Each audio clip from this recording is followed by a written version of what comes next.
Hello friends, स्वागत है आपके अपने यूट्यूब चैनल एजुकेशन एटलस पर। फ्रेंड, इसके पिछले वीडियो में हम लोगों ने अन्न तथ्य तक देखा था। आज के इस वीडियो में देखेंगे उसके आगे। देखते हैं होम रूल लीग आंदोलन। बाल गंगाधर तिलक ने 16 अप्रैल 1916 को बेलगाम में होम रूल लीग का गठन किया। इनकी लीग का जो कार्यक्षेत्र था कर्नाटक, महाराष्ट्र, मध्य प्रांत एवं बरार था, बम्बई को छोड़कर था। एनी बेसेंट लीग का गठन कब करती हैं? सितंबर 1916 में। और इनके लीग का जो सचिव होते हैं जॉर्ज अरुणडेल। इनके अन्य सहयोगी थे वीपी वाडिया एवं CV Ramaswamy Iyer. Annie Besant ने अपनी लीग का जो मुख्यालय बनाया था अड्यार में स्थापित किया था। ठीक है, ध्यान रखिएगा आप लोग। अगला पॉइंट देते हैं, एनी बेसेंट की लीग का जो कार्यक्षेत्र था वो तिलक के कार्यक्षेत्र को छोड़कर पूरे भारत में था। अगला देते हैं, इस आंदोलन के बढ़ते प्रभाव को देखकर सरकार इनके दमन हेतु सक्रिय हुई तथा तिलक पर मुकदमा चलाया। और मोहम्मद अली जिन्ना के नेतृत्व वाली एक वकील की एक टीम ने तिलक की ओर से मुकदमा लड़ा। ठीक है, अगला पॉइंट देखते हैं, जून 1917 में एनी बेसेंट, जॉर्ज अरुणडेल एवं बीपी वाडिया को भी गिरफ्तार कर लिया जाता है। और इस गिरफ्तारी के विरोध में सुब्रमण्यम अय्यर ने अपनी नाइट की उपाधि त्याग दी। ठीक है, मदन मोहन मालवीय, सुरेंद्रनाथ बनर्जी तथा मोहम्मद अली जिन्ना जैसे तमाम नरमपंथी नेता लीग में शामिल होने लगे। अगला पॉइंट देखते हैं, मानटेंगे घोषणा के चलते सितंबर 1917 में एनी बेसेंट को रिहा कर दिया जाता है तथा दिसंबर 1917 में कांग्रेस का जो वार्षिक अधिवेशन होता है उसमें तिलक के प्रस्ताव पर उन्हें अध्यक्ष चुन लिया जाता है। ठीक है, एनी बेसेंट कांग्रेस की अध्यक्षता करने वाली प्रथम महिला होती हैं। अगर कांग्रेस की प्रथम भारतीय महिला पूछे तो सरोजिनी नायडू हैं। उन्होंने 1925 का कानपुर अधिवेशन की अध्यक्षता किया था। ये दोनों पॉइंट को आप लोग ध्यान रखिएगा। ठीक है, आगे देखते हैं, लखनऊ अधिवेशन जो कि 1916 में होता है, जिसमें गर्मपंथी और नरमपंथी नेता एक होते हैं, जिसे कांग्रेस लीग समझौते के नाम से भी जाना जाता है। यह लखनऊ अधिवेशन 1916 में होता है। इसकी जो अध्यक्षता करते हैं अंबिकाचरण मजूमदार ने किया था। और इस अधिवेशन में गर्मपंथियों को कांग्रेस में पुनर्वापसी होती है। और किसके प्रयास से? एनी बेसेंट और तिलक के प्रयास से। ठीक है, अगला पॉइंट देखते हैं, इस अधिवेशन में कांग्रेस लीग की समझौता हुआ, जिसे लखनऊ पैक्ट के नाम से भी जाना जाता है। और इस संपन्न को कराने में जिन्ना एवं तिलक ने महत्वपूर्ण भूमिका निभाई थी। अगला पॉइंट देखते हैं, कांग्रेस लीग समझौते के तहत कांग्रेस ने पहली बार मुसलमानों के लिए पृथक निर्वाचन की जो मांग थी उसको औपचारिक तौर पर स्वीकार कर लेते हैं। अगला पॉइंट देखते हैं, इस अधिवेशन में राजकुमार शुक्ल जो है महात्मा गांधी से मुलाकात करते हैं और उन्हें चंपारण के किसानों की समस्याओं से महात्मा गांधी को अवगत कराते हैं। राजकुमार शुक्ल महात्मा गांधी से पहली बार कब मिलते हैं? 1916 का जो लखनऊ अधिवेशन में होता है। और वह चंपारण के किसानों की समस्याओं से महात्मा गांधी को अवगत कराते हैं। इस पॉइंट को आप लोग याद रखिएगा, बहुत महत्वपूर्ण पॉइंट है। आगे देखते हैं, गांधीवादी आंदोलन जो कि 1947 तक चलता है। इसमें देखते हैं, गांधी जी एक मुकदमे के सिलसिले में 1893 में दक्षिण अफ्रीका गए थे। गांधी जी दक्षिण अफ्रीका कब गए थे? 1893 में। वहाँ अंग्रेजों की जो रंगभेद नीति थे उसका विरोध किया। गांधी जी ने दक्षिण अफ्रीका में नटाल इंडियन कांग्रेस और फिनिक्स आश्रम की स्थापना करते हैं। जर्मन मित्र हर्मन कालेनबाख की सहायता से टॉलस्टॉय फर्म की भी स्थापना किया। गांधी जी ने दक्षिण अफ्रीका में इंडियन ओपिनियन नामक एक पत्रिका भी निकाली। अगला पॉइंट देखते हैं, इंडियन ओपिनियन पत्रिका के जो प्रथम संपादक थे मनसुख लाल नजर थे। और यह पत्रिका गुजराती, हिंदी, तमिल तथा अंग्रेजी में प्रकाशित होती थी। अगला पॉइंट देखते हैं, गांधी जी भारत सन 1915 में आते हैं और इस समय प्रथम विश्व युद्ध चल रहा था। उन्होंने ब्रिटिश सरकार से समर्थन हासिल करने के उद्देश्य से युद्ध कार्यों में सरकार की सहायता की, जिससे ब्रिटिश अधिकारी खुश होकर उन्हें केसर-ए-हिंद की उपाधि देते हैं। अगला पॉइंट देखते हैं, सत्याग्रह आश्रम की स्थापना 1915 कोचरब जो कि अहमदाबाद में होती है वहाँ पर करते हैं। 1917 में सत्याग्रह आश्रम को साबरमती नदी के किनारे पुनर्स्थापित किया जाता है। अगला पॉइंट देते हैं, गांधी जी ने 1916 का जो होम रूल आंदोलन होता है उसको उन्होंने समर्थन नहीं दिया था, क्योंकि वह होम रूल लीग आंदोलनकारियों की इस रणनीति के खिलाफ थे कि अंग्रेजों के ऊपर जो मुसीबत है अपने लिए एक सुनहरा अवसर हो सकता है।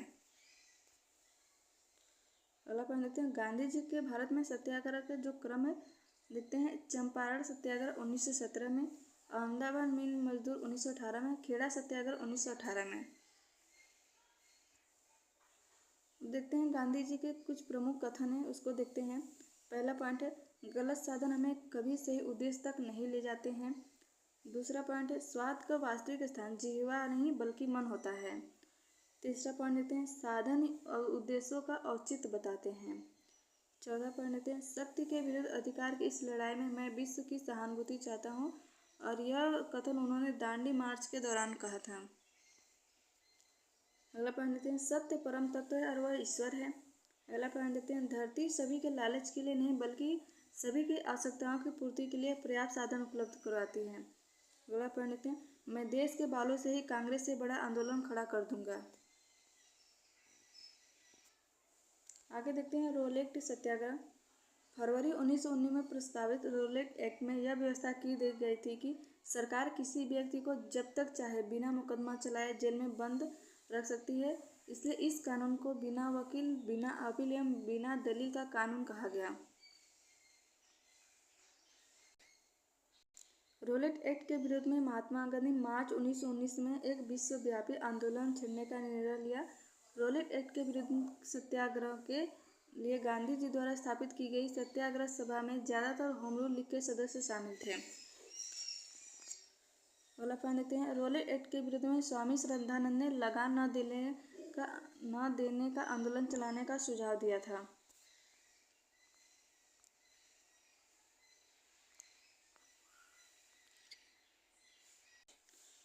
रोलेट एक्ट के विरोध में गांधी जी के अनुरोध पर 6 अप्रैल 1919 को देश भर में हड़ताल का आयोजन किया गया।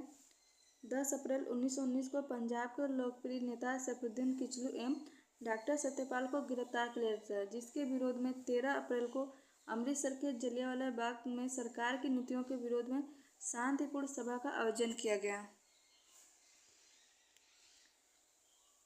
देखते हैं इसमें, इस सभा स्थल पर उपस्थित अमृतसर के फौजी कमांडर ओ डायर ने जनता को आतंकित करने के उद्देश्य से निहत्थी भीड़ पर गोली चलाने का आदेश दे दिया, जिसमें हजारों लोग मारे गए। इस हत्याकांड के बाद पूरे पंजाब में मार्शल लॉ लागू कर दिया गया तथा जनता पर अत्याचार किए गए। इस हत्याकांड के विरोध में रविन्द्रनाथ टैगोर ने अपनी नाइटहुड की उपाधि को त्याग दिया तथा वायसराय की कार्यकारी परिषद के सदस्य शंकर नायर ने अपना पद त्याग दिया और महात्मा गांधी ने अपना केसरी हिंद की उपाधि को भी त्याग दिया था।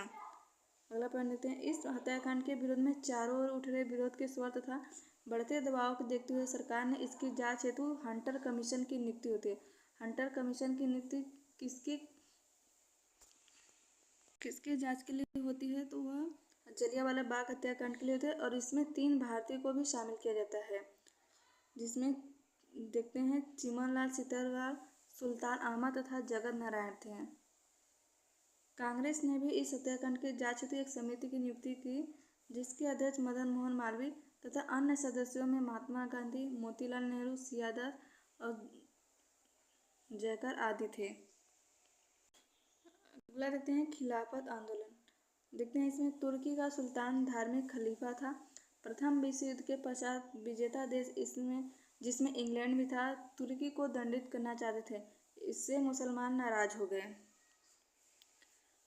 इस घटना के पश्चात शीघ्र ही मोहम्मद अली, शौकत अली, मौलाना आजाद, हकीम अजमल खान तथा हजरत मोहानी के नेतृत्व में खिलाफत कमेटी का गठन किया गया तथा देशव्यापी आंदोलन छेड़ दिया गया। नवंबर 1919 में दिल्ली में अखिल भारतीय खिलाफत सम्मेलन का आयोजन किया गया, जिसकी अध्यक्षता महात्मा गांधी ने की। अगला पॉइंट देखते हैं, इस सम्मेलन में यह निर्णय लिया गया कि अगर सरकार इनकी मांगों को मानने से इनकार करती है तो सरकार के साथ सहयोग करने को बंद कर दिया जाएगा। ठीक है। अगला पॉइंट देखते हैं, तिलक एवं महात्मा गांधी सहित तमाम कांग्रेसी नेताओं ने भी खिलाफत आंदोलन को अपना पूरा समर्थन दिया तथा इससे हिंदुओं मुसलमानों के बीच एकता स्थापित करने का सुनहरा अवसर माना।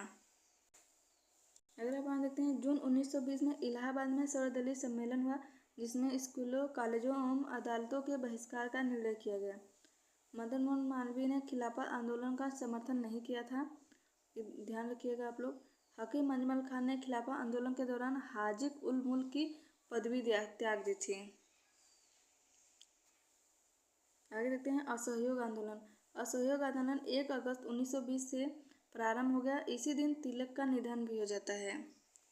कांग्रेस द्वारा सितंबर 1920 में कलकत्ता में विशेष अधिवेशन बुलाया जाता है, जिसमें विदेशी शासन के खिलाफ सीधी कार्रवाई करने, विधान परिषदों का बहिष्कार करने एवं असहयोग व सविनय अवज्ञा आंदोलन शुरू करने का निर्णय लिया गया। इस अधिवेशन की अध्यक्षता लाला लाजपत राय ने की थी। अगला पॉइंट देखते हैं। शुरुआत में सी आर दास इस प्रस्ताव के विरोध में थे। उनका विरोध विधान परिषदों के बहिष्कार को लेकर था। अगला पॉइंट देखते हैं। नागपुर अधिवेशन दिसंबर 1920 में सी आर दास ने ही असहयोग आंदोलन से संबंधित प्रस्ताव पेश किया था तथा जन आंदोलन के लिए संविधान इतर तरीके अपनाने की भी घोषणा कर दी। अगला पॉइंट देखते हैं। कांग्रेस की नीतियों में आए बदलाव की वजह से मोहम्मद अली जिन्ना, जी.एस. खारपेट, बिपिन चंद्र पाल एवं एनी बेसेंट ने कांग्रेस को छोड़ दिया। देश के जाने माने वकीलों सी आर दास, मोतीलाल नेहरू, राजेंद्र प्रसाद, सैफुद्दीन किचलू, राजगोपालाचारी, सरदार पटेल, टी प्रकाशन एवं आसफ अली ने वकालत छोड़ दी। इन सारे पॉइंट्स को आप लोग ध्यान रखिएगा, बहुत ही इम्पोर्टेंट है। आगे देखते हैं। इस दौरान सुभाष चंद्र बोस ने नेशनल कॉलेज कलकत्ता के प्रधानाचार्य बने। मार्च 1921 में विजयवाड़ा कांग्रेस सम्मेलन में तिलक स्वराज फंड के लिए कोष इकट्ठा करने तथा खादी और चरखे का प्रचार करने के लिए लक्ष्य रखा गया। संपूर्ण आंदोलन के दौरान बहिष्कार कार्यक्रम विदेशी कपड़ों का बहिष्कार सर्वाधिक सफल रहा। आगे देखते हैं। इस आंदोलन के दौरान चरखे एवं खादी के प्रचार ने खूब जोर पकड़ा। खादी राष्ट्रीय आंदोलन का प्रतीक भी बन गई। असहयोग आंदोलन के मूल कार्यक्रम में ताड़ी की दुकानों पर धरने को शामिल नहीं किया गया था, किंतु यह कार्रवाई काफी लोकप्रिय हुई।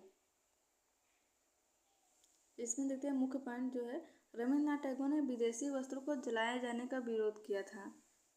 ध्यान रखिएगा इसको आप लोग। इस आंदोलन के दौरान सबसे पहले गिरफ्तार होने वाले नेता सी आर दास तथा उनकी पत्नी बसंती देवी थी। असहयोग आंदोलन के दौरान ही गांधी जी ने 1 वर्ष में स्वराज प्राप्त करने का नारा दिया था। ये पॉइंट आप लोग ध्यान रखिएगा, बहुत ही इम्पोर्टेंट है और विभिन्न एग्जामों में पूछा गया है।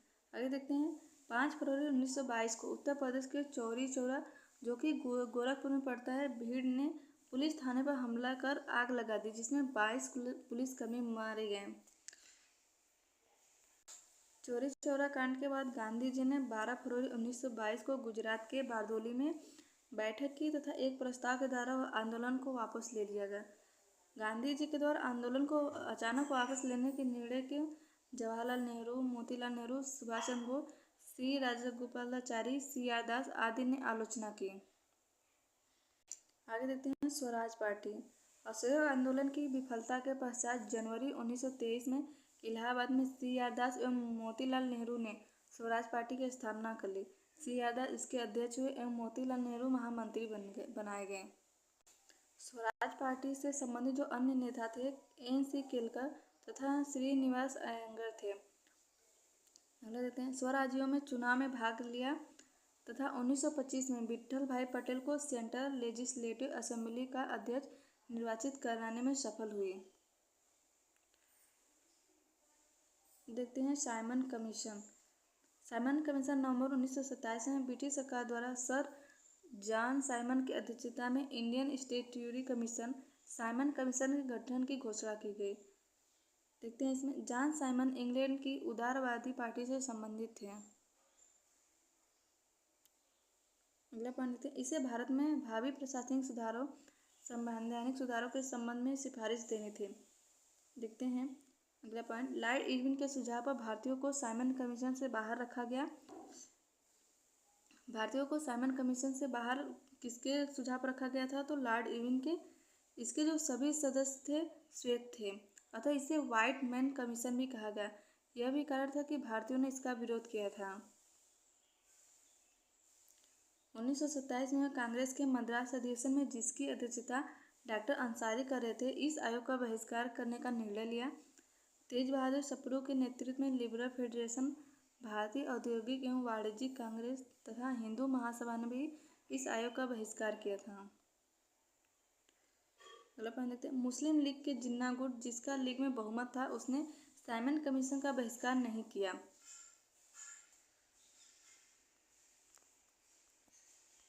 यहाँ मुस्लिम लीग के जो जिन्ना गुट थे उन्होंने भी साइमन कमीशन का बहिष्कार किया था।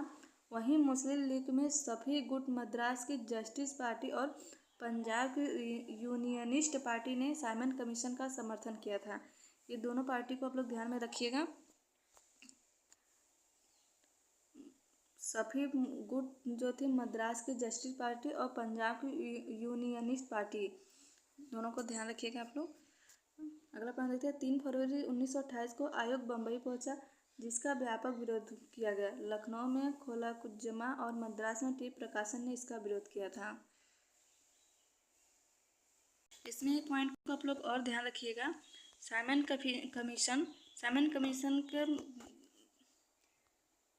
कमीशन का जो विरोध करे थे लाला लाजपत राय, उनके लाठी चार्ज होने से उनकी मृत्यु हो जाती है और वे अंतिम समय में कह कर जाते हैं कि हमारे शरीर पर पड़ी हुई एक एक लाठी ब्रिटिश सरकार के ताबूत की कील बनेगी। ठीक है, इस बात को आप लोग ध्यान रखिएगा, बहुत से एग्जामों में ये पूछा गया है, तो आप लोग ज़रूर से ध्यान रखिएगा। आगे देखते हैं नेहरू रिपोर्ट 1928। इसमें जो पॉइंट देखते हैं सभी महत्वपूर्ण भारतीय नेता एवं राजनीतिक दलों ने संवैधानिक सुधारों की एक वैकल्पिक योजना बनाकर साइमन कमीशन की जगह वैकल्पिक आयोग बनाने के लॉर्ड यर्केनहेड, जो कि भारत का सचिव था, चुनौती का जवाब देने का फैसला किया। अतः 1928 में मोतीलाल नेहरू की अध्यक्षता में एक समिति बनाई गई, जिसने अगस्त 1928 में नेहरू रिपोर्ट प्रस्तुत की। इसमें संवैधानिक सुधारों का खाका प्रस्तुत किया गया। नेहरू रिपोर्ट कब प्रस्तुत होती है? 1928 में। ठीक है, ध्यान रखिएगा आप लोग। अगला पॉइंट देखते हैं, नेहरू रिपोर्ट में डोमिनियन स्टेट, भाषाई आधार पर प्रांतों का गठन, वयस्क मताधिकार, मौलिक अधिकार जिसमें महिलाओं को समान अधिकार, पृथक निर्वाचन मंडल की समाप्ति आदि बातें सम्मिलित थी। अगला पॉइंट देखते हैं, नेहरू रिपोर्ट पर विचार करने हेतु 1928 में लखनऊ में एक सर्वदलीय सम्मेलन का आयोजन किया गया। इस सम्मेलन में जिन्ना ने नेहरू रिपोर्ट को अस्वीकार कर दिया तथा उन्होंने अलग से 14 सूत्रीय योजना पेश की।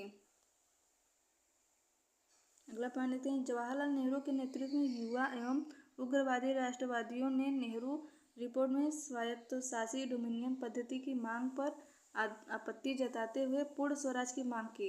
इसके लिए जवाहरलाल नेहरू तथा सुभाष चंद्र बोस ने इंडिपेंडेंस ऑफ इंडिया लीग, जो कि 1928 में इसका गठन करते हैं। इंडिपेंडेंस ऑफ इंडिया लीग का जो स्थापना सुभाष चंद्र बोस एवं जवाहरलाल नेहरू ने मिलकर किया था 1928 में।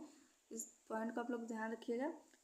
अगला पॉइंट देखते हैं, 1929 के लाहौर अधिवेशन में जवाहरलाल नेहरू को कांग्रेस का अध्यक्ष नियुक्त किया गया। इसी अधिवेशन में प्रस्ताव पारित कर पूर्ण स्वराज को कांग्रेस का लक्ष्य घोषित किया गया। ठीक है, 31 दिसंबर 1929 को आधी रात के समय रावी नदी के तट पर भारतीय स्वतंत्रता का प्रतीक तिरंगा फहराया गया। तिरंगा को कब फहराया गया था? 31 दिसंबर 1929 को रावी नदी के तट पर, वो भी आधी रात के समय पर। ठीक है, तथा 26 जनवरी 1930 को भारत का प्रथम स्वाधीनता दिवस घोषित किया गया। फ्रेंड्स, आज के वीडियो में इतना ही। अगले वीडियो में देखेंगे इसके आगे के जो महत्वपूर्ण आंदोलन होते हैं उसको देखते हैं। तब तक आप लोग अच्छे से पढ़िएगा, रिवाइज करिएगा। ठीक है, जय हिंद।